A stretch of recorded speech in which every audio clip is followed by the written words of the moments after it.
Bienvenidas y bienvenidos a Radio Semilla, el podcast de la Red de Guardianes de Semillas, donde hablamos de regeneración ecológica y social. Mi nombre es Javier Carrera y el día de hoy me acompañan Daniela Vacas y Andrea Terán, quienes trabajan en el Wikiri Sapo Parque, un lugar de educación vivencial dedicado a los anfibios. Ellas hacen también parte de la Fundación Jambato. Jambato en quichua significa sapo. Y el día de hoy nos van a aclarar cuál es la diferencia entre sapos y ranas. Y nos van a comentar sobre la importancia que tienen los anfibios en los ecosistemas y este ejemplo que hace la Fundación Jambato de regenerar, de buscar las formas de sostener, proteger, expandir, difundir a los anfibios y la información sobre ellos. Quiero recordarles que Radio Semilla se sostiene gracias al apoyo de sus miembros y miembras. Pueden convertirse en socios de Radio Semilla entrando en radiosemilla.com/membresía. Y ser miembros les da una serie de beneficios, descuentos en productos virtuales, presenciales en Ecuador y en otros países. El día de hoy quiero conversarles sobre la finca agroecológica Happy Fruit, que se encuentra ubicada en la costa del Ecuador y que es un lugar de educación, agroturismo, gastronomía, y tiene también una línea de productos que sacan de la finca, especialmente para notar es el cacao, los productos derivados del cacao. Happy Fruit nos ofrece un 10% de descuento en todos los productos y servicios a los socios y socias de Radio Semilla. Así que no se olviden de pasarse activando su membresía. Pueden hacerlo desde $5 al mes hasta donaciones más generosas. Eso, espero que disfruten y que aprendan mucho sobre los sapitos en este episodio y nos vemos la próxima semana. Chao. Hola, estamos aquí con Daniela Vacas y Andrea Terán.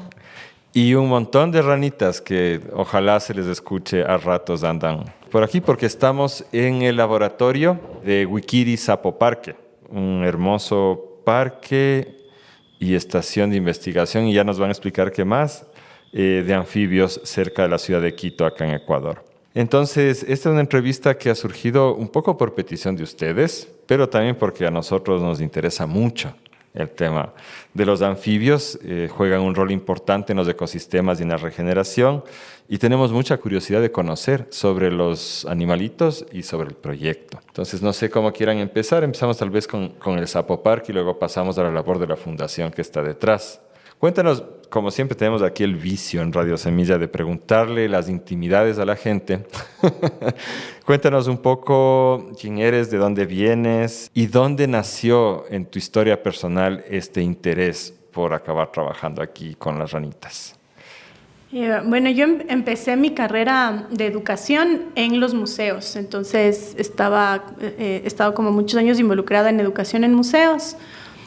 Y de ahí, bueno, me pasé a la educación formal y tuve el chance con Wikiri de volver a trabajar en la educación en museos. Entonces, mi afición no fue especialmente por las ranas, sino por estos espacios de educación informal que tienen un alcance muy importante porque llegan a un público muy diverso y al mismo tiempo. Y estando aquí, bueno, de hecho, antes de trabajar aquí, la primera vez que hice el recorrido de Wikiri Sapo Parque, ya me quedé así como, ¿qué es este lugar? O sea, está muy bien hecho, es una experiencia muy emotiva, muy divertida. ¿Y qué son estos seres que no había yo descubierto antes? Entonces fue así como, y entonces cuando surgió la oportunidad de trabajar aquí, fue como, por favor, por favor, sí. ¿Por qué eso? Porque es un proyecto como muy, muy bien hecho, muy completo. Y sí, pues ya estoy aquí, entonces estoy súper feliz. Entonces, ¿tú te formaste como educadora? Sí, como educadora y como historiadora. Qué interesante. ¿Y de dónde, ya sigo con la curiosidad, de dónde crees que viene ese interés? ¿Tú recuerdas en qué momento de tu infancia, adolescencia dijiste, voy a ser educadora? Yo realmente nunca dije voy a ser educadora. O sea, yo dije voy a ser historiadora porque trabajaba en el Museo de la Ciudad y de ahí se despertó, digamos, mi interés por la historia. También caí al Museo de la Ciudad de casualidad y cuando yo quise ya estudiar en la universidad, no había la facultad de historia aquí. La de la Católica, que es la única que había, estaba cerrada y no quería educación y historia, por eso no entré en la de Loja. Y entonces me fui a estudiar en Brasil, historia. Y resulta, digamos, que en la universidad en la que me mandaron con la beca, la carrera era de historiador y de profesor de historia, porque en Brasil tienes que ser historiador para dar clases de historia en la escuela. Entonces me formé con las dos carreras al mismo tiempo y en la universidad me apasioné por la educación. Cuando regresé a Ecuador tuve chance de volver a trabajar en el Museo de la Ciudad en el área de educación. Entonces ya ahí la historia quedó siempre como de complemento y ya mi formación fue en educación. Eres una persona hecha de sincronías en la vida, lo que vino ocurriendo. Sí, yo voy donde me lleve la vida. Es una buena filosofía. ¿Y tú? Cuéntanos un poco también de ese proceso que te llevó hasta acá. Yo creo también la vida me trajo acá. Viste que hay muchos biólogos que dicen, yo desde chiquito sabía que quería ser biólogo porque yo jugaba con ni sé qué y las ranas. Ese no es mi caso. Yo crecí en el campo, entonces supongo que ahí se fue forjando, se fueron forjando inconscientemente o en mi subconsciente ciertas cosas que me llevaron a lo que hago hoy. Y también viajaba mucho por Ecuador con mi papá, con mi familia, porque mi papá viajaba y nos llevaba. Entonces, ¿cómo así viajaba él? Mi papá era vendedor de acabados de construcción. Mira. Entonces era en una empresa en la que viajaba mucho y cuando se iba a ir a algún lugar chévere decía vamos, y a mi mamá no le importaba que faltemos al colegio porque le parecía más chévere eso. ¡Qué bien! Y nos íbamos a viajar a diferentes lugares del Ecuador. Y luego también tenía un grupo de amigos que hacíamos campings y eso, ¿no? Entonces, ahora veo la importancia o cómo eso me fue formando a lo que soy ahora. Cuando dijiste el campo, disculpa, ¿dónde? ¿A qué lugar te refieres? Ahora ya no es tan campo, es La Pampa, eso queda en Pomasqui, en Quito, pero al norte de Quito, Ecuador. Y ahora ya se pegó un poco a la ciudad, pero en ese entonces era campo, en ese entonces no había nada. Entonces era como un lugar rodeado de cultivos y gente que trabajaba el campo y bueno, y unas casas ahí, nosotros ahí metidos. Entonces sí, no era ciudad definitivamente. Y entonces estudiaste biología en la universidad. Y entonces cuando salí del colegio estaba súper perdida. Me gustaba todo, como ¿qué hago de la vida ahora? Y un poco sabía que me gustaba por ahí la naturaleza, pero no tenía nada como seguro. Entonces dije, bueno, voy a dar las pruebas de la universidad a ver si es que entro. Y di las pruebas, salí y me salió, digamos, y entré a biología como para probar, porque ni siquiera estaba segura que se estudiaba en la carrera. Mi otra opción era psicología. O sea, y ecoturismo. O sea, esas eran las opciones para que veas lo perdida que estaba en la vida. Entonces entré a biología porque como me salió de primera opción y dije, bueno, veamos qué ha sido. Y el primer semestre me cautivó. O sea, el primer semestre dije, esto es lo mío, porque biología es una carrera hermosísima. Entonces comencé a viajar más todavía y cada materia me alucinaba. Entonces tenía botánica, qué increíble, zoología, qué increíble, idea y genética, y todo me parecía increíble. Y para pagarme la universidad tenía que trabajar en la universidad, y así llegué al laboratorio de herpetología, que era en ese entonces el director era Luis Coloma. Famoso ¿Y Luis Coloma. ¿Herpetología estudia qué? La herpetología se dedica a los anfibios y a los reptiles. No tienen nada que ver los anfibios con los reptiles. O sea, en realidad evolutivamente no tienen nada que ver. Es como una locura que estén juntos. Pero los hábitos, digamos, ambos grupos tienen muchos hábitos nocturnos. Entonces, si vas a buscar ranas, te encuentras con serpientes y viceversa. Entonces, por ahí les unieron, pero evolutivamente no tienen nada que ver. En realidad, yo no soy herpetóloga, soy más batracóloga. De serpientes no sé nada, ni de reptiles, ni de... en batracios. En batracios, ajá. O sea, se me hace muy raro decir esa palabra porque acá tiene otras connotaciones culturales, ¿no? Sobre todo en la costa, los batracios. Sí, claro. Eso sí, yo soy batracóloga, me dedico a los batracios. ¿Cómo explicamos esto a los oyentes latinoamericanos? ¿Qué es un batracio en la cultura popular? Una persona no muy confiable, ¿no? Sí, y no sé, por qué porque es un Por insulto sapos, a pues, los claro, batracios, a los sapos. El que corrompe, el que acepta corrupción es un sapo. Es un sapo, ajá. Entonces, ahí derivan y creo que batracio es de la costa, ¿no? Oye, batracio, Ajá, ¿no? en la costa, Hay sí. una canción, creo, del Napo, del Sí, batracio, cuál ¿no? venenoso batracio, ¿Cuál venenoso tu venenoso, batracio? ¿cómo es? ¿Cuál ponzoñoso, tu ponzoñoso corazón? Ajá. Eso. Pero es un insulto en realidad a nuestros pobres batracios, Sí, que son culpa increíbles, tienen? no tienen Claro. la culpa. Bueno, cuéntenos, no sé quién quiere hacerlo, un poco del lugar en el que estamos ahorita, el Wikiri Sapo Parque. ¿Y qué significa para empezar Wikiri? Wikiri es sapo en guaraní. Y guaraní es... Guaraní es una comunidad indígena, es una nacionalidad indígena del Ecuador y tienen su idioma, digamos, propio. Y entonces en el idioma guaraní, sapo se dice wikiri.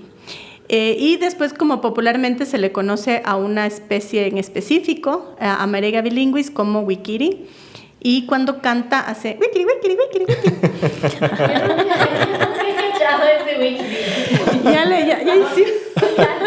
Ya hicimos la prueba y canta wikiri, wikiri, wikiri. Entonces, por eso es wikiri.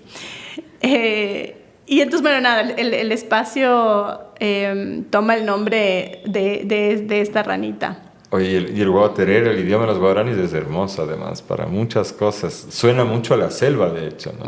Wikiri, me encanta. Y entonces, ¿de qué se trata el espacio? Y entonces y lo digo así muy humildemente, pero es la exhibición de anfibios más linda y más importante de todo el mundo.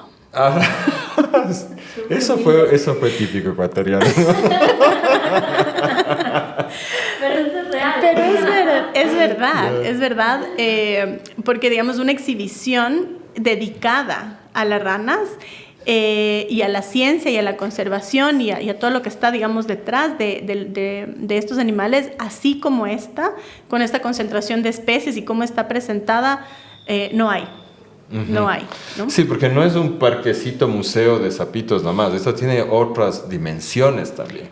Pero cuéntanos un poco, haznos un tour imaginario del lugar, ¿de qué se trata? Entonces es un recorrido de aproximadamente 2 horas, como para tener la dimensión del tamaño, ¿no es cierto? Como decías, no es que entras ahí, ves 4 ranitas y ya. Y de ahí el recorrido te va llevando por terrarios donde están las ranas, te va llevando por ranas transparentes, ranas gigantes, ranas venenosas, ranas diurnas que les escuchas cantar, ranas nocturnas que duermen y son hermosas. Podemos ver la ciencia, ¿no es cierto?, que se está haciendo con estas ranas para poder preservarles, los riesgos que están viviendo, las acciones de conservación que estamos tomando para salvarles. Tenemos una historia increíble de una rana que le puso un juicio al Estado y ganó. Tenemos una rana que se extinguió y volvió a la vida. Tenemos la estación de los bichitos, ¿no es cierto? Donde vemos toda la alimentación de las ranas, que es una estación súper interactiva y divertida, porque hay como meter mano en los bichos que generalmente te dicen que no. Aquí es sí. Un bosque, ¿no es cierto? Una recreación de un bosque del Chocó, donde podemos buscar ranas con linternas. Entonces, es un recorrido muy experiencial, donde se aprende un montón y donde vas a observar la diversidad de las ranas que tiene el Ecuador. Entonces tenemos ranas de todas las regiones del Ecuador y la observación de las ranas es una locura, porque puedes ver como los comportamientos, puedes ver, bueno, sus formas, sus colores, sus diseños, sus posturas. Hay unas ranas que son muy chistosas, hay otras ranas que son un poco más serias, hay otras ranas, no sé, es como, hay todo un mundo, es el mundo mágico de las ranas aquí en Wikiri. Sí, tienen rostros muy simpáticos a veces. Y también tienen sapos. Chan, Sí. chan, chan. ¿Y cuál es la diferencia entre una rana y un sapo? Porque es algo que casi nadie entiende. Y la respuesta es: no hay diferencia. Ajá, ya, con eso me En realidad es toda una mi cuestión de teoría. lenguaje. Nosotros, entonces, nuestro lenguaje vino de España, donde su diversidad de anfibios es bajísima. Entonces ahí es muy fácil la rana y el sapo. La rana es esta rana de piel suave, colorida, de patas largas, que salta mucho. Y el sapo es el verrugoso, de patas cortas, amargado, ¿no es cierto? De ahí viene el sapo, creo. Y entonces es fácil, ¿no? Rana, sapo.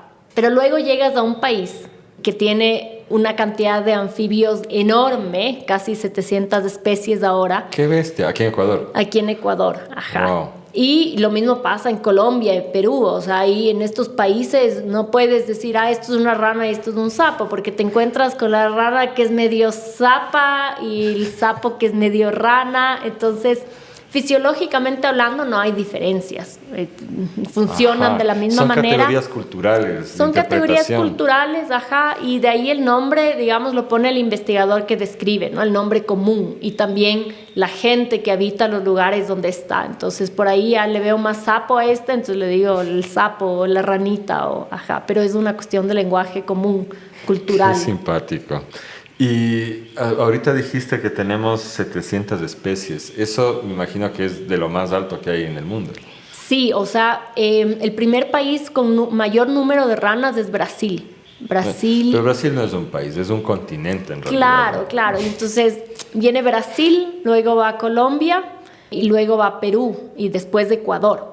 Pero si consideras el tamaño de cada uno de estos países versus Ecuador, nosotros somos casi que una provincia de estos países, ¿cierto? Así es. Y entonces si tomas en consideración el tamaño, Ecuador tiene el mayor número de anfibios por unidad de área. Por territorio, la mayor densidad. La mayor densidad de especies, por espacio. Entonces, eso sí nos convierte en el país con un país megadiverso, pero bueno, con mucha responsabilidad también, ¿no? No solo como a los ecuatorianos nos encanta decir somos el mejor, somos los más. A todo el mundo le pasa, sí. ¿No? Pero sí, eso es una gran responsabilidad. ¿Cómo cuidamos a tanta rana? ¿Cómo hacemos? Es un montón. Ese es un tema que vamos a topar despuesito, ya la conservación.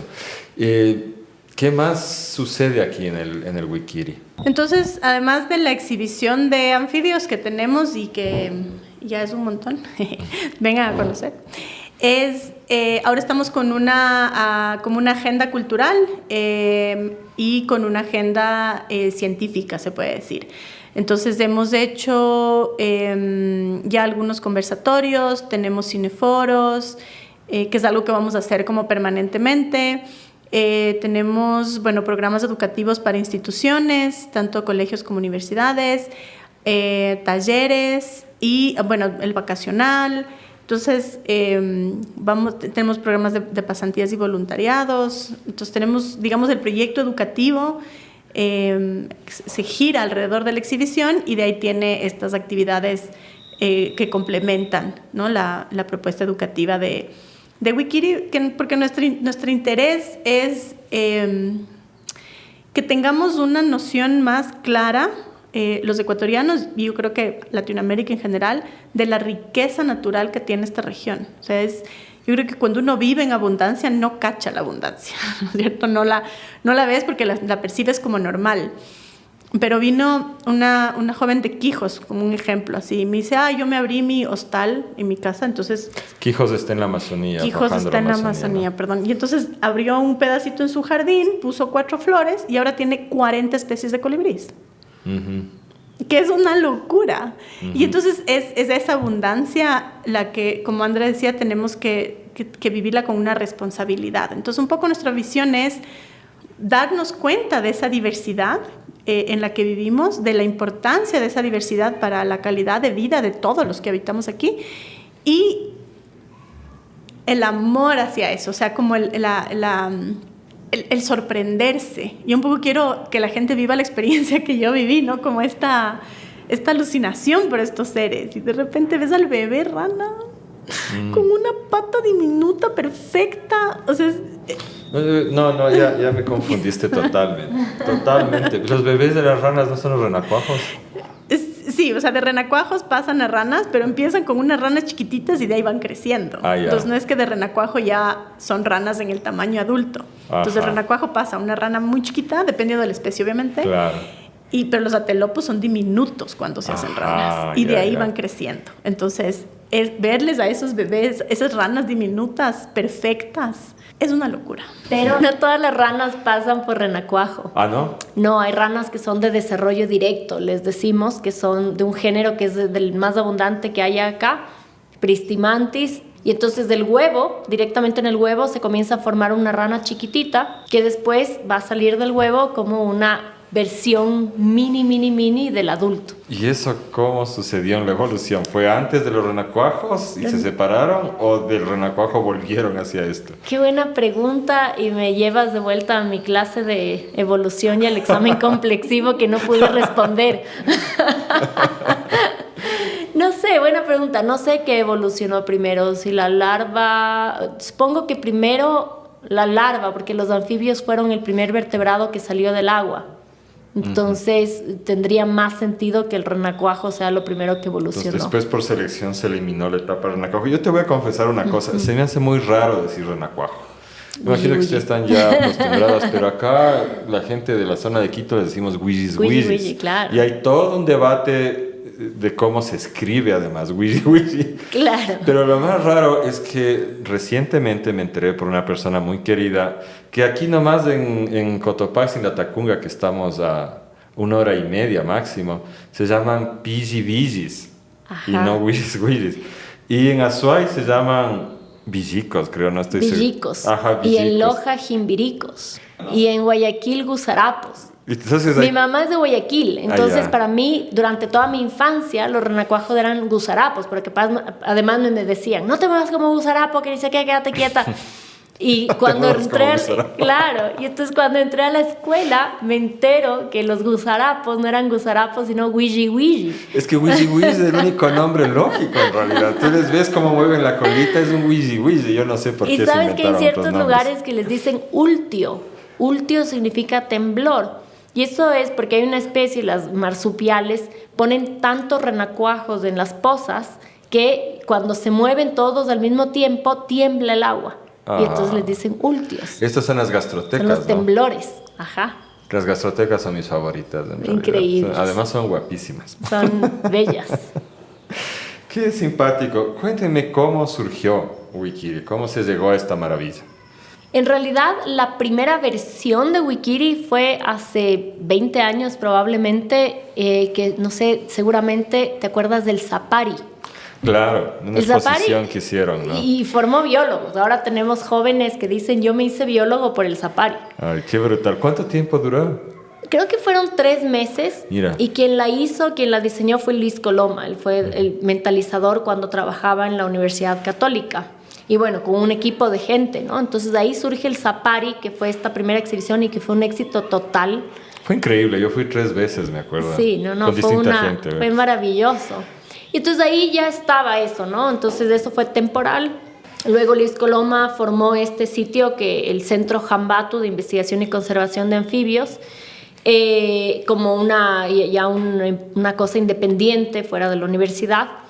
Y siempre quedó esa espina de hay que hacer una exhibición exclusivamente de sapos, como fue el Zapari en su momento. Porque están pasando muchas cosas, se está haciendo mucha ciencia en Ecuador en torno a los anfibios están amenazados, hay muchas cosas que contar de las ranas y dónde lo hacemos. Y hay que involucrarle a la gente, al ciudadano que no es científico, ¿cierto? Tiene que involucrarse en la conservación. Entonces siempre estaba esa semilla y por muchos años se trabajó en llegar a esto. Entonces, primero en la conceptualización arquitectónica de cómo tiene que ser esto para un público, luego unimos a educadores, arquitectos, educadores, a la economista, todos nos unimos para ver cómo hacemos esto y entonces qué es lo que vamos a contar.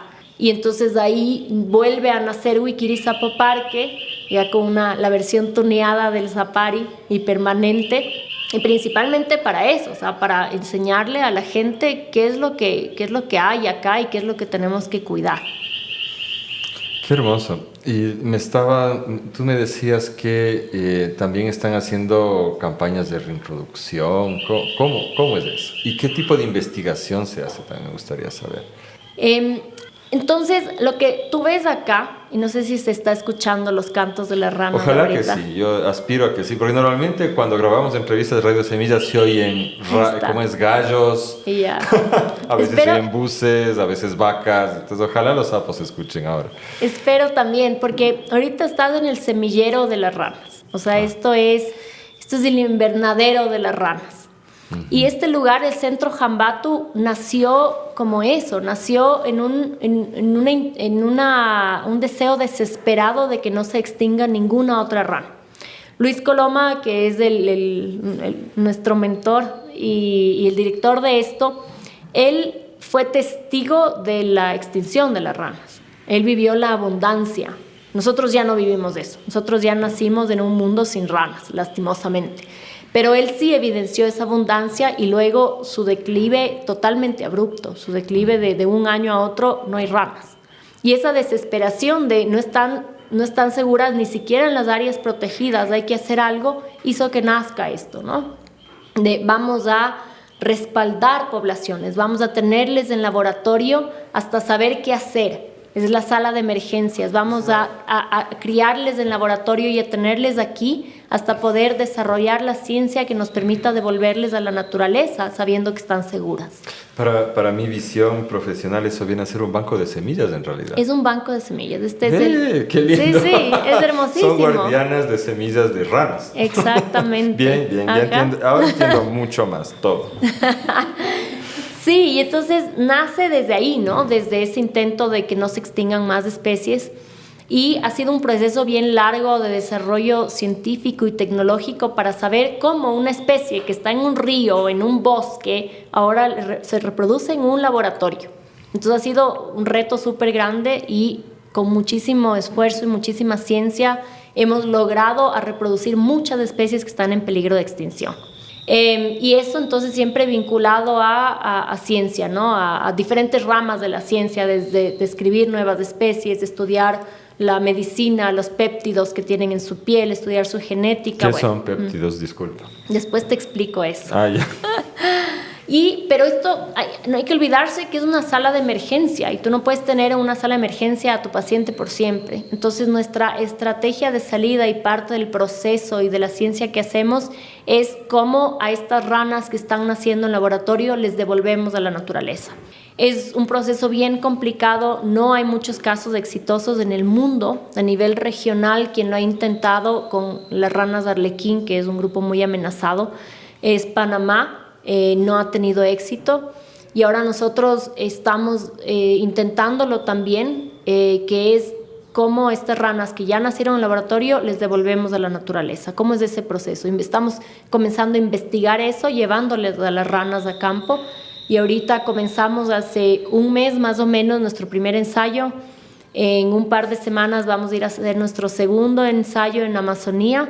Y bueno, recabar información, hacer investigación y ciencia para saber cómo procedemos con este vivero, con este banco de semillas. No entiendo, ¿cuál es la dificultad? Porque no es que las ranas educan a sus hijos, ¿no? O sea, debe ser instinto más que nada lo que tienen. No sabemos bien, pero hay genes que te ayudan a adaptarte a las condiciones naturales, ¿no es cierto? Y entonces, mientras más van pasando generaciones en las que tú no estás en tu ambiente general, corres más el riesgo de que comiences a perder ciertos genes por azar, ¿no es cierto?, que te ayuden a adaptar Porque la población es limitada aquí en el parque, además, ¿no es cierto? La población es limitada, exactamente. Y no solo aquí, las ranas que están en peligro de extinción, la población es limitada en la naturaleza también. Partes. Es un desastre. ¿Y cuál es la dificultad? Que tú le llevas a una rana que ya salió del ecosistema, salió de la comunidad hace un tiempo, desapareció de ahí. Y entonces primero es ver cómo se adapta de nuevo, ¿no es cierto?, a ese ecosistema, cómo se logra, y cómo la comunidad le acoge de alguna manera. Y también son ranas que aquí están en el spa. O sea, tú les ves en el terrario con la comidita en la boca, la temperatura constante, subió 2 grados, auxilio, hay que hacer algo, ¿no es cierto? Están en el spa. Y de repente les sueltas en medio del bosque que varía la temperatura, varía la humedad, ya no tiene la comida en la boca, tiene que buscar. Entonces también es saber cómo estas ranas que aparte nunca han tenido una serpiente que les quiera comer, van a adaptarse. Entonces es un proceso complejo y justamente por eso requiere tanta investigación. Qué brutal. Y quería preguntarte a ti ahora, ¿qué les dan de comer a las ranitas? Las ranitas comen insectos. Ahora el reto, digamos, que tenemos aquí es que las ranas comen insectos vivos. Entonces eso quiere decir que hay que producir los insectos y mantenerles vivos para que las ranas se los coman. Es decir, si ven una mosca muerta, no se la comen. No se la van a comer, ajá. Las ranas cazan, entonces tienen que estar vivos. La otra dificultad es que las ranas no mastican su comida. Hay algunas ranas que sí tienen dientes, pero creo que ninguna mastica la comida.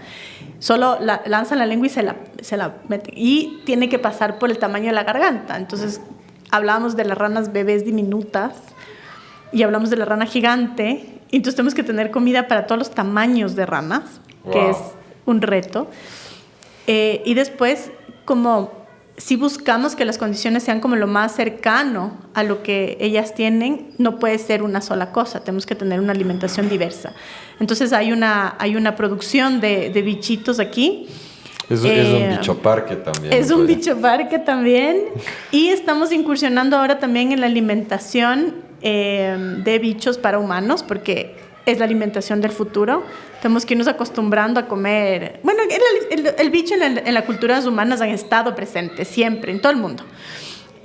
Aquí en Ecuador se comían los cazos, bueno, los chontacuros de la Amazonía. Un montón de cosas. Te cuento que la misma persona que me informó que se llaman pijibisis ahí, me cuenta que allá se comían las larvas de la libélula asadas. Cuando ella era niña, que no es hace tanto tiempo tampoco. Entonces sí, en Tomofagia hay, sí, no tanto como en México, pero hay. Ajá, pero bueno, y hay como más estudios, ¿no es cierto?, con esto del cambio climático y la dificultad del espacio, del agua, de los recursos. Entonces se ve que el grillo, por ejemplo, tiene 71% de proteína. Entonces es una alimentación importante y que requiere menos espacio y recursos y agua y etcétera. Y que está buena, digamos. Nosotros tenemos aquí un chef, el chef de las ranas, porque las ranas tienen su propio chef, obvio. Importamos un chef italiano, además. Son añadísimas, mimadísimas. Y entonces estamos teniendo estas recetas de grillos con maracuyá y limón, de tenebrios, que son las larvas de un escarabajo, frititas con romero y sal marina. Y bueno, entonces tenemos ahí una línea de alimentación con bichos que pueden venir a degustar también. Claro, eso yo recuerdo del final de la visita, que nos obligaban a comer bichos. No, en realidad no estaba obligado, pero la mayoría lo hicimos por curiosidad. Yo ya había comido antes, pero en verdad que los de aquí saben muy rico. Pero esas preparaciones ustedes las están sacando para la venta, porque las ranas no comen cocinado. Ustedes acaban de definir eso, ¿no es cierto? Sí. Tenemos a la venta snacks de grillos, de tenebrios, galletas, harinas de grillos, sazonadores, por lo pronto. Y de ahí seguiremos incursionando ahí en esa línea. Qué increíble.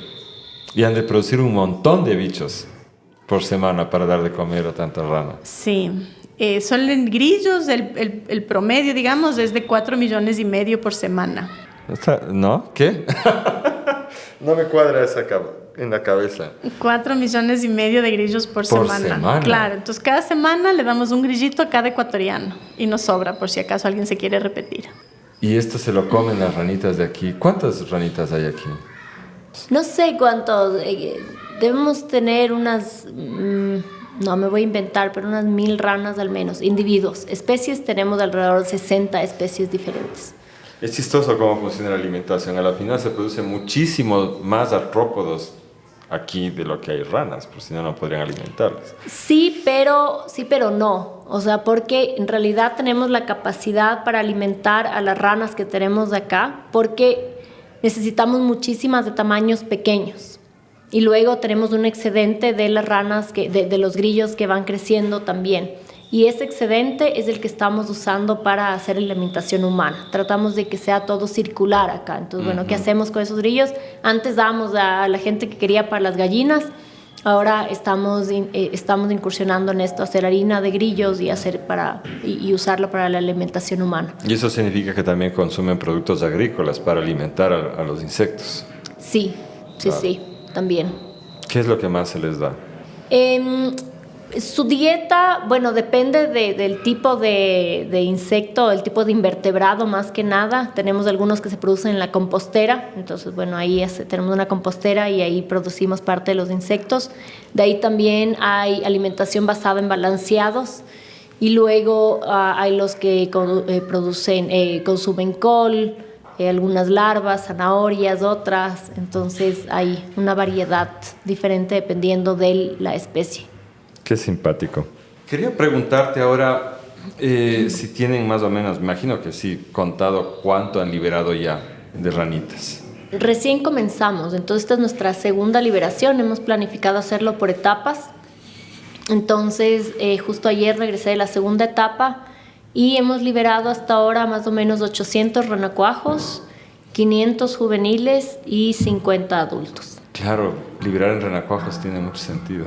En Willis. Sí, pero sabes que esto es la liberación, está haciendo una cosa de soltar el control. O sea, porque si queremos controlarlo siempre todo y poder medir así, los científicos somos como, si no puedo medir no existe casi. Sí, y de repente liberas renacuajos del río y es, respira, probablemente nunca les vuelvas a ver, se van a esparcir. O sea, es como saber que no vamos a poder cuantificar como nos gustaría, pero ver que en un año probablemente recién podamos cuantificar en los individuos que sobreviven. ¿Y cómo van a cuantificar? Ahorita ha sido un proceso súper chévere en realidad esto de la rana arlequino cicuda, que es la que estamos liberando, porque ha sido un proceso también de trabajo con la comunidad. Esta es la rana que por cierto le ganó al Estado. Y hemos trabajado con la comunidad de Junín desde hace varios años ya. ¿Dónde queda Junín? Junín queda en el Valle de Intac, en la provincia de Imbabura. Ese Junín, ya. Al norte de Ecuador. Larga lucha contra la minería también. Larga lucha, y es increíble, o sea, es increíble porque la rana básicamente apareció ahí, o sea, no había sido registrada en el pasado ahí, y esa rana se consideraba extinta. Volvió de la vida en Junín, en el Valle de Intac, en la mitad de una concesión minera. De la mayor mina de cobre que se cree que hay. O sea, es así, como quieres complejidad, toma, ahí está. Y apareció en realidad en un intento de la DECOIN. La DECOIN es esta organización local que ha abanderado, que ha estado como sosteniendo mucho esta lucha. Entonces, Carlos Zorrilla le llamó a Lucho Coloma. Tenemos un episodio con él, de hecho, de Semilla. Y él le llamó a Lucho para que le ayude a hacer un inventario de los anfibios que había ahí como parte de una herramienta de lucha para ver qué hay ahí que se puede perder con la minería. Y cuando fueron a hacer esto había cero expectativas de encontrar nada interesante, o sea, era como, bueno, un inventario más. Y cuando fueron, encontraron a la rana arlequín y fue, imagínate, resucitó un muerto. Y en lo que te decía, en medio de una concesión. Entonces eso levantó mucho el interés de, pucha, ¿qué hacemos? ¿Qué hacemos? Porque es la última población que nos queda de la especie y si hay minería aquí, la perdemos. Se acaba. Y entonces a partir de eso comienza lentamente y gradualmente un involucramiento con la comunidad, a trabajar con ellos, a decir, bueno, ¿ahora qué hacemos? Nosotros un enfoque principalmente en la rana, pero luego, claro, ya se inició un proceso en el que comenzamos a trabajar con la comunidad en enseñar primero a monitorear, en entrenar cómo se monitorean las ranas. Y entonces y aprendieron cómo monitorear ranas. ¿Y la gente tenía ganas de aprender?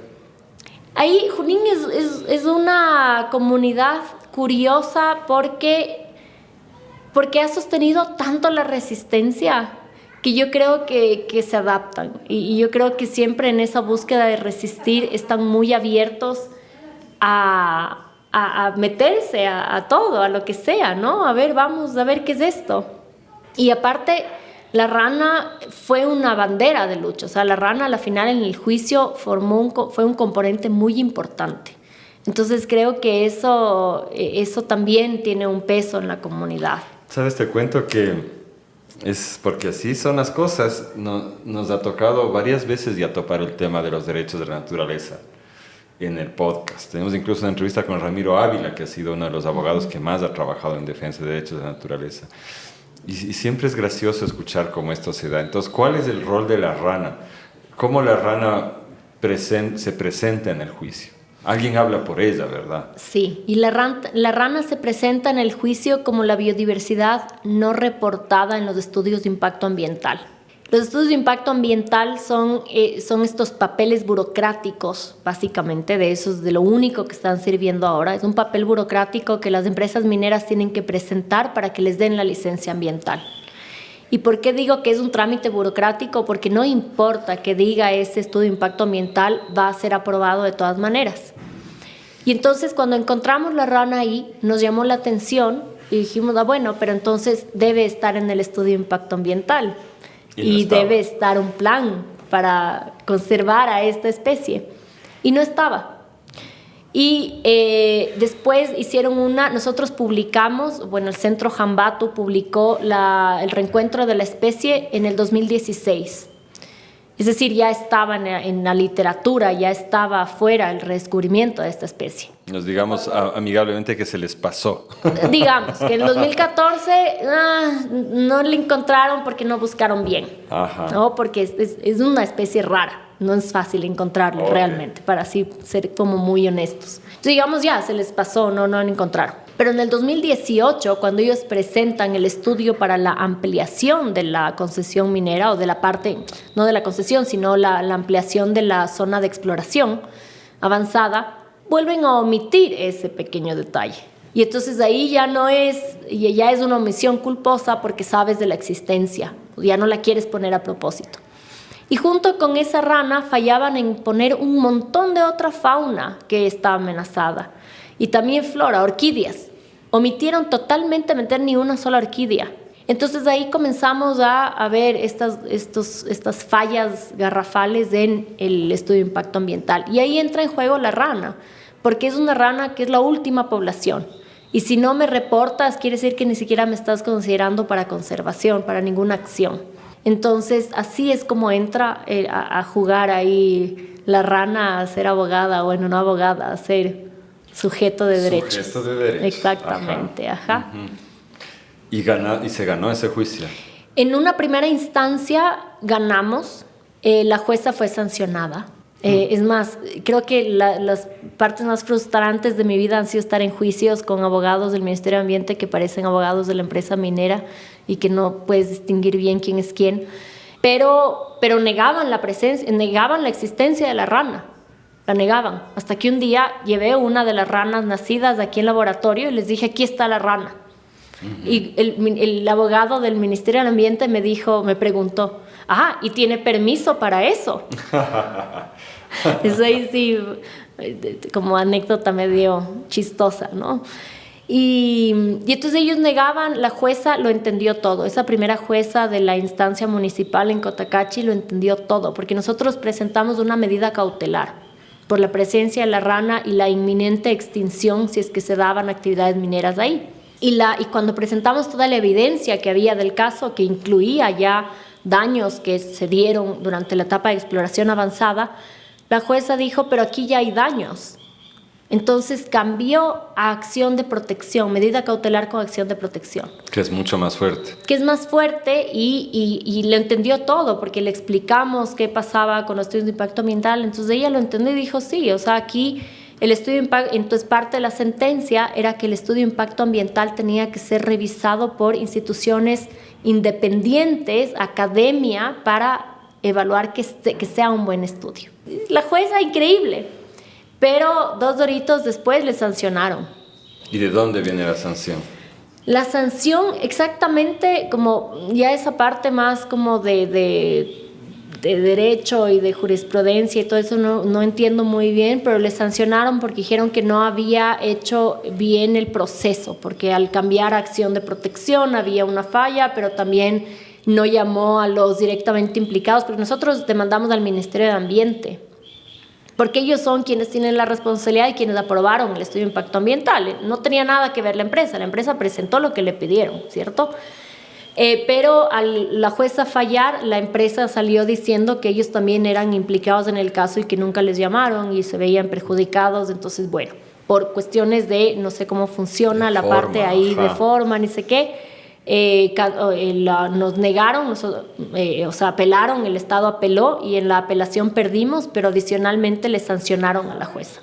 Eso es con saña, para dejar ahí. Sí. Qué horrible. Totalmente. Y en el segundo juicio, que participaron otros accionantes. En el primer juicio había una estrategia, porque somos todo un grupo de organizaciones que estábamos ahí, ¿no? Entonces hubo una estrategia, bueno, hagamos algo perfil bajo, igual nos van a negar, o sea, que es la rana que va a decir, nos van a negar, ya. Y sorprendentemente ganamos. Entonces, en el segundo juicio, ya como parte de la estrategia era hacer algo más mediático, accionaron más personas, accionó gente de la comunidad, accionaron también por derechos de naturaleza, y entonces ahí, en primera instancia, de manera contraria al juicio anterior, perdimos, y en la apelación ganamos. ¿Y el estado actual? Y el estado actual es que volvieron a apelar los del Estado para la segunda, pero ya a Corte Constitucional. Metieron una acción de protección que se les fue negada porque el proceso estaba bien hecho, entonces no pasa nada, entonces ahí se acabó. Y ahorita lo que digamos no nos libra de la minería, la concesión sigue estando ahí. Lo que tendrían que hacer es ahora presentar otro estudio de impacto ambiental y bueno, la historia continuará, pero digamos por lo pronto la minería ahí está en suspensión y nosotros estamos trabajando entre organizaciones, entre comunidad, para poder trabajar en conservación con la comunidad. Bueno, ahorita, como tú dijiste, el tema de los derechos de la naturaleza como que va apareciendo, ¿no? Y a nosotros nos parece que es esencial en este punto hablar de los derechos de la naturaleza para que toda la ciudadanía entienda lo que esto implica y que no puedan haber después malas informaciones alrededor de este tema, porque es un freno real para la expansión minera. Entonces, y para la protección general. Y entonces desde Wikiri Zapoparque, junto con otras organizaciones, vamos a tener, digamos, durante este año algunos de estos eventos para hablar de los derechos de la naturaleza. Y queremos hacerlo de una forma, de esta forma linda, divertida, sentida, emocional, que hemos hablado que Wikiri se caracteriza. Y entonces tuvimos ya un evento en el que presentamos el artículo de este juicio con Clavijita, que es la clown de esos zapatos. Y bueno, fue hermoso. Entonces, también queremos como eso, ¿no? Como poner a los derechos de la naturaleza en la mesa, hay que hablar al respecto. La cuestión política es importante, ¿no? Que lo tengamos siempre presente. Sí, a mí a veces me preocupa el hecho de que muchos nos hemos acostumbrado a hacer activismo de sofá, que se llama, que es poner likes y reenviar cuestiones de redes sociales. Pero hay herramientas. De hecho, hay más herramientas que nunca antes. Y sí creo que son herramientas que debemos utilizar. Sí, en nuestra red también le ganamos un juicio al Estado en la Corte Constitucional en 2022 sobre las semillas. Fue otro caso. No fue derechos de la naturaleza, ahí fue derechos de los pueblos, la interculturalidad, lo que defendimos. Pero son herramientas válidas. Yo quisiera que más gente se dé cuenta de eso. Ojalá esta sea otra experiencia que inspira y nos pongamos a luchar realmente. Porque a la final, yo he escuchado mucho, ¿no? Como dimos, bueno, nuestra Constitución es una Constitución que garantiza derechos. Y garantiza derechos a este nivel, ¿no? De pueblos y nacionalidades, de la naturaleza, que además van de la mano, ¿no? O sea, los derechos de la naturaleza benefician a los pueblos y nacionalidades, a los ciudadanos, a la calidad de vida. Los derechos de los pueblos benefician a, ¿no? O sea, son como estos derechos que se juntan. Y hay mucho, yo he escuchado mucho esto de, pero está en la Constitución y igual nadie respeta. Como que, y ese comentario como que invalida que esté. Pero si no está, estamos fritos. Entonces, creo que hay que tener como muy claro la importancia de la Constitución. No como algo que se va a respetar al 100% todo el tiempo, pero sí como una herramienta o algo que te da chance de poder proteger, ¿no? Que sin eso la cosa se hace muy difícil, es muy cuesta arriba. Entonces sí hay que tener unas discusiones como más claras de elegir representantes que tengan un proyecto ambiental. O sea, tiene que estar ahí presente. Muy de acuerdo. Ahora conversemos un poco de qué es lo que estamos defendiendo, me parece importante. Quería preguntarte, ¿cuáles son tus ranitas favoritas y por qué razón? Cuéntanos de algunos casos que te parezcan importantes, aparte del arlequín que ya nos contaste.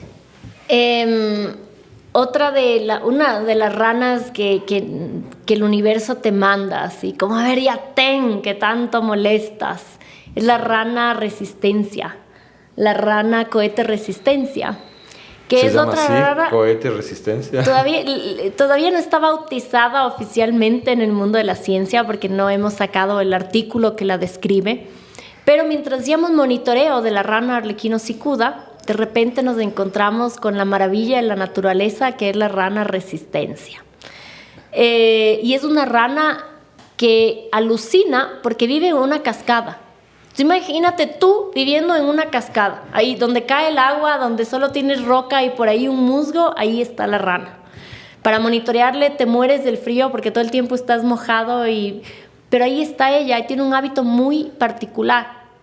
Y resulta que a esta rana, como les gusta complicarnos la vida, apareció en medio de la concesión minera también. Ah, también. También. Y únicamente en unas cascadas ahí dentro de Junín. ¿Y no se ha encontrado otra población en ningún otro sitio? No hay en ningún otro sitio. Y entonces cuando recién la encontramos, la identificamos mal. La identificamos erróneamente como la Ectopoglossus confusus, que era una especie que también se consideraba extinta. Pero cuando luego hicimos los análisis genéticos y los análisis morfológicos, nos dimos cuenta que era una especie muy parecida, pero una nueva especie. Una nueva especie. Y es una especie, digamos, es como el dinosaurio de las ranas, porque evolutivamente hablando es muy basal. Es una rana de la familia de las ranas venenosas, es un dendrobátido, pero no se parece a ningún otro dendrobátido. Tiene membranas entre los dedos, que es muy raro entre dendrobátidos. Tiene huevos muy grandes. La hembra, sus óvulos, sus huevos son muy grandes. Y su renacuajo tiene un desarrollo que no se parece a ningún otro renacuajo porque el renacuajo no se desarrolla dentro del agua. Y con eso te dejo así. ¡Ah! O sea, se desarrolla fuera del agua. Se desarrolla fuera del agua. El gusarapo, wiji, jimbirico. Sí. Entonces es una rana que me alucina y se llama Resistencia porque hicimos un concurso a nivel internacional con el apoyo de Rewild, que fue a ver cómo le queremos llamar a la rana. O sea, está en medio de la concesión minera. Nos rendimos y esto se llama la rana condenada. O seguimos en la lucha resistiendo y se llama la rana resistencia. Esto fue con la comunidad de Junín también. Y en la votación internacional ganó la rana resistencia. Entonces se ha convertido en una de mis especies favoritas. Con toda razón, me parece fascinante. Y otra historia interesante es la del jambato en sí, que es el que les da el nombre a la fundación, ¿no? Sí, jambato en realidad significa sapo. Yeah. Ajá, jambato es jambatuk, sapo. Entonces, en realidad en muchos lugares dicen sí, los jambatos, a los sapos en general, el jambato. Y por eso se llama jambato, no solo por el jambato, sino jambatu por eso. Pero sí, esa es otra rana que resucitó. Es una de... regionalmente y mundialmente hablando, uno de los géneros más amenazados es el género Atelopus, que son las ranas de arlequín, a la que pertenece el jambato. Para que te hagas una idea del nivel de amenaza que tienen, en Ecuador tenemos 25 ranas descritas. 10 de ellas están consideradas como posiblemente extintas. Las 15 otras críticamente amenazadas. Ese es nuestro estado actual. Bueno, ahora ya hay 26 ranas descritas. De las arlequines, ajá. Y eso también pasa lo mismo en Colombia. En Colombia era el país con más ranas de arlequín y ahora la mayoría de ellas también están extintas. Venezuela les queda una especie. Perú, no sé exactamente cuántas especies les queda, pero digamos no hay ningún lugar donde haya excepción en la amenaza de este género. Y el jambato es otra que durante un tiempo se pensó que estaba extinta. Sí, ¿no? porque el jambato es una rana arlequín también, es un Atelopus. Entonces es una de las especies que también se declaró extinta. Y era tan abundante, entonces de nuevo, ¿no? Esa abundancia que nosotros ya lastimosamente no somos testigos, pero que tenías que tener cuidado de no pisarles. el jambato hacía migraciones. Entonces cuentan que en la Panamericana, por allá yendo a Guaranda, en la carretera, te encontrabas con miles de sapos aplastados porque durante las migraciones pasaban la carretera y los carros les pasaban pisando. Hay relatos de Jiménez de la Espada lindísimos que habla de estas bolas de jambatos que ruedan por los páramos, ¿no? Entonces eran tantos que hacían estos falsos amplexos, muchos machos se abrazaban alrededor de una hembra formando una bola y rodaban colina abajo. Una cosa maravillosa, imagínate, de eso a nada. Finales de los 80 no se volvió a encontrar un jambato y se la declaró extinta. Y en el 2016 reapareció, resucita, porque nunca el Lucho Coloma con un profesor nuestro y colega de Lucho, el doctor Giovanni Onore, no se daban por vencidos. Siempre seguían buscando, le usaban exhaustivamente. Y el doctor Onore a cada comunidad que iba decía, es un italiano, es todo un personaje. Cualquier biólogo que le menciones Giovanni Onore va a tener una historia de él, es todo un personaje. Así es, ajá. Soy testigo. Sí. Y entonces él iba a cada comunidad y decía, quien encuentre esta ranita le damos una recompensa. Con cero esperanza, o sea, tanto que decía en comunidades, les damos $1 millón, así como nada que ver. Y llegó a esta comunidad y bueno, le dijo al párroco que había una recompensa de $1,000 para quien lo encontraba. Y llegaron muchas fotos hasta que llegó el día llegó la foto del jambato. Aquí fue un momento de nerviosismo, viajaron, le llamaron a la gerente de Wikiri de la empresa y le dijeron, Lola, necesitamos $1,000. ¿Cómo es que de dónde me saco $1,000? No sé, sácate $1,000 de donde sea, tenemos que viajar.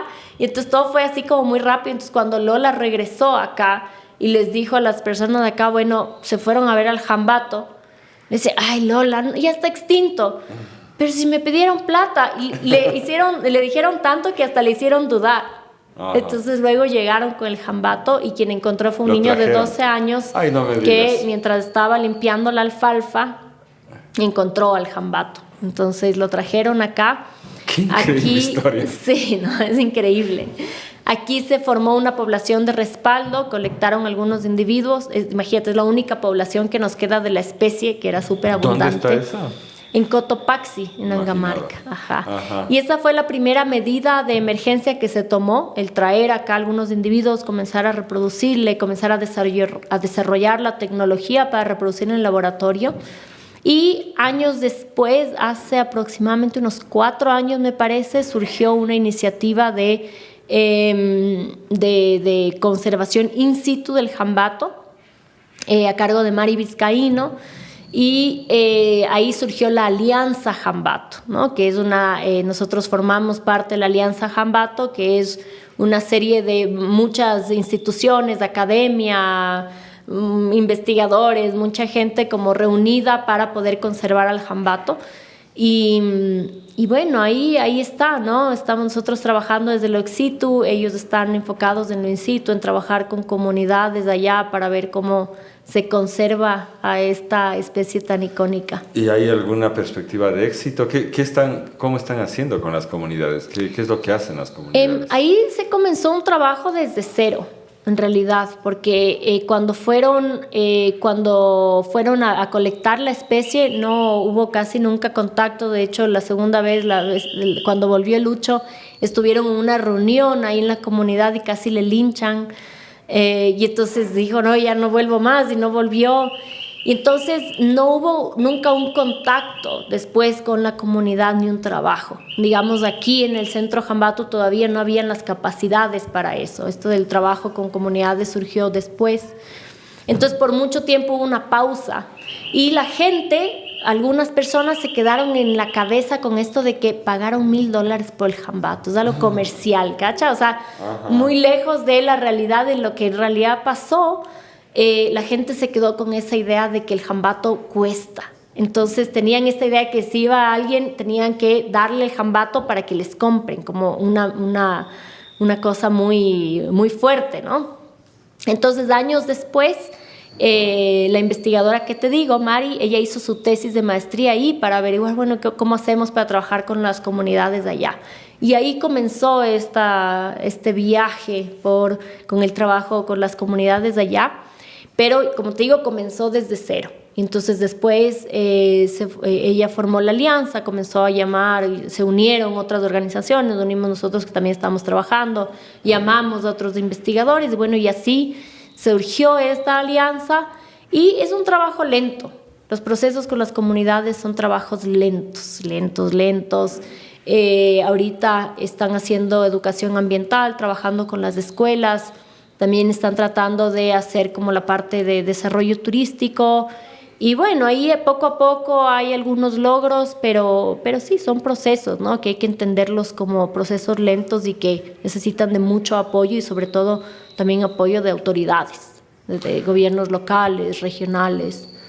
Oye, yo he escuchado que hay olas de extinción terribles con los anfibios a nivel mundial ahorita. ¿Cuáles son las mayores amenazas que tienen? Cambio climático surge como ahorita una de las mayores amenazas. Los anfibios tienen rangos de distribución muy limitados, ¿ya?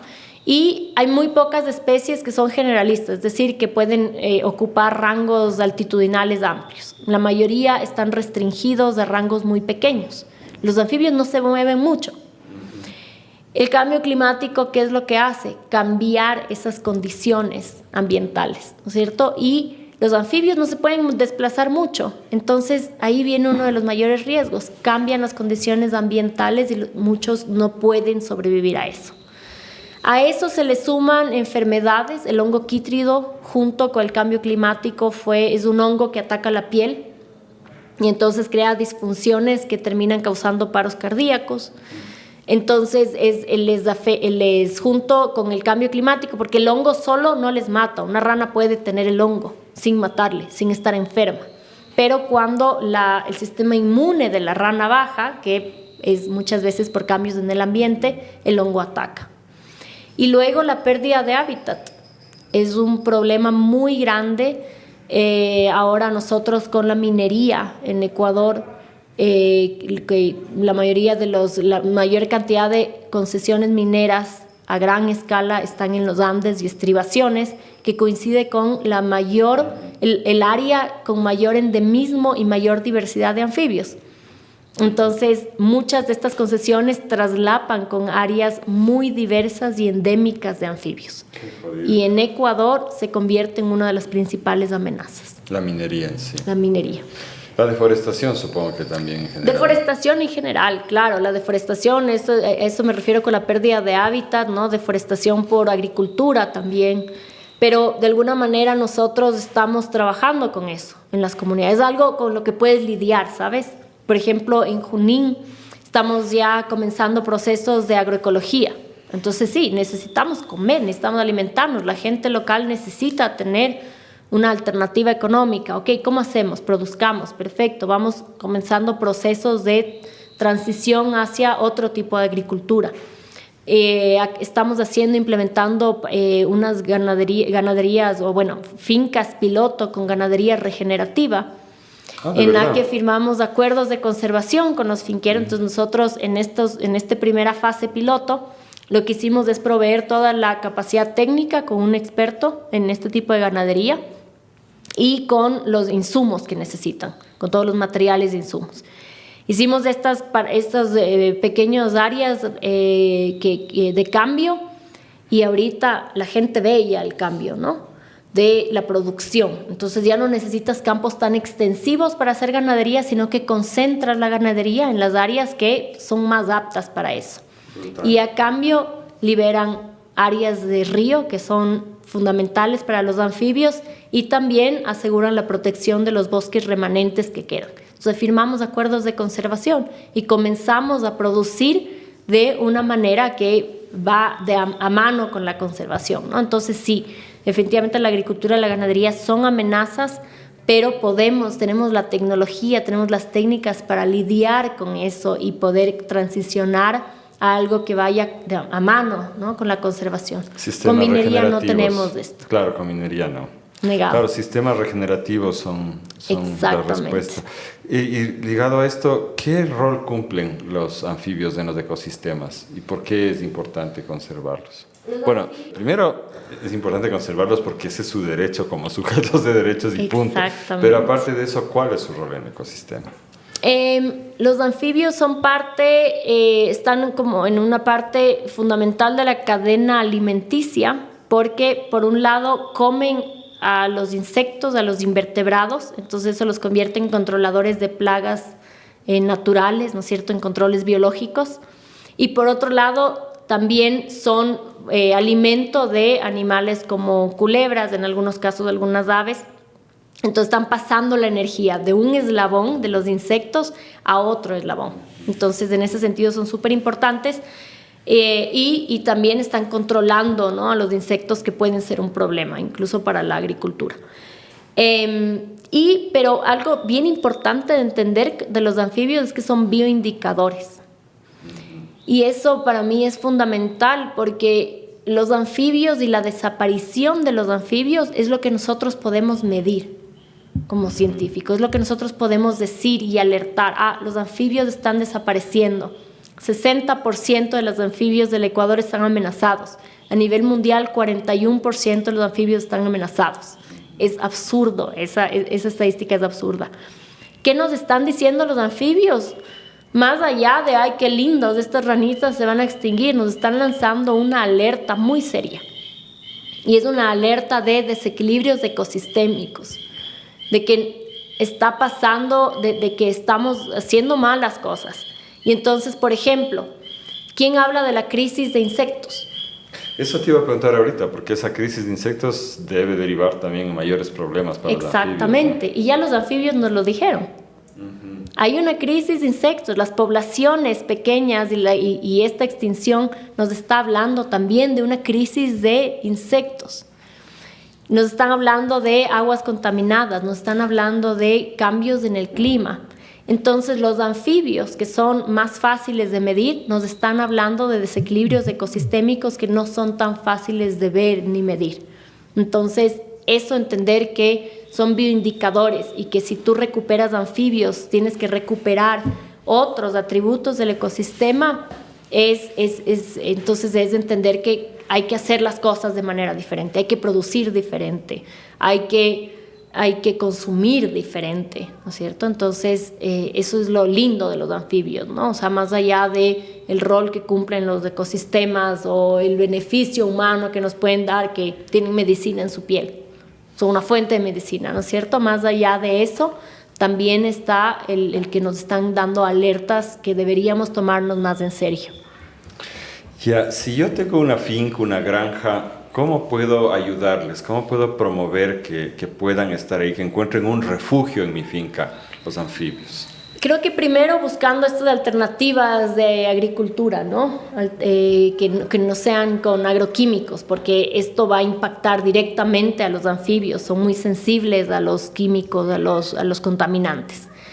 No usar químicos. No usar químicos, que hay mucha información ahora, hay mucha gente que lo está haciendo, o sea, no es algo imposible, hay información, hay quien te puede asesorar, hay mucho ahí afuera que te puede dar ideas de cómo hacer una agricultura que sea, ya sea agroecología, ¿no es cierto? O bueno, ahora todo lo que hacen en Mashpi, en los Imaimana, ¿no es cierto? Sí, son justo en nuestra red. Exacto, o sea, sí. Son cosas maravillosas que están pasando y hay mucha generosidad en el conocimiento también. Entonces ahí hay como redes que te puedes unir tranquilamente. Y también el proveer estos hábitats, ¿no? El regenerar, el restaurar áreas que sean para los anfibios, que sean para la fauna. ¿En ese sentido sirve hacer estanques? Sí, dependiendo de las especies que tengas ahí, pero sí, definitivamente tendrías que ver como dónde está tu área, qué tipo de anfibios hay y de acuerdo a eso, por ejemplo, si sabes que por ahí hay ranas marsupiales, definitivamente te sirve tener una poza, porque sabes que vas a darles un lugar donde depositen los renacuajos. Ya, hagamos una guía. Unamos fuerzas y hagamos una guía de recomendaciones según la región. Te dejo ahí la idea. Ya. A ver si ¿Sabes después que, podemos. de hecho, estamos trabajando en una guía para jardines, ¿no? Porque también nosotros sí trabajamos en la parte con comunidades, en la parte rural, ¿no es cierto? Pero también tenemos metido entre ceja y ceja el cómo educar a las ciudades y cómo transformar las ciudades. No podemos seguir viviendo en estas selvas de cemento, o sea, es invivible esto. Y además hay que entender que las ciudades están siendo subsidiadas y entonces tenemos que también comenzar a aportar un poco, ¿no? de servicios ecosistémicos. Entonces, ¿cómo recuperamos las ciudades? Entonces, uno de nuestros sueños y metas a largo plazo es el de volver a Quito su batracofauna. Batracofauna es el término técnico, ya. Y eso nos ayuda,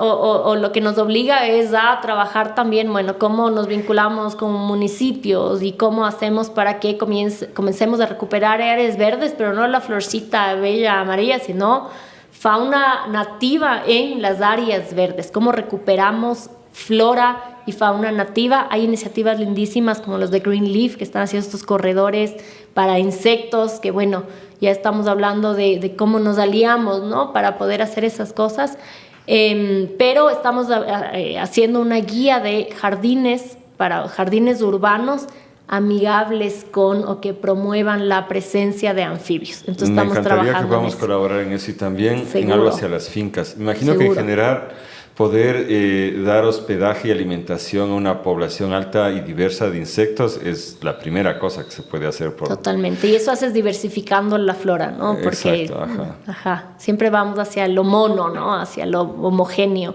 Entonces, diversificar siempre. Para ir cerrando ya, ¿cómo puede el público apoyar al Wikiri y a la Fundación Hambato?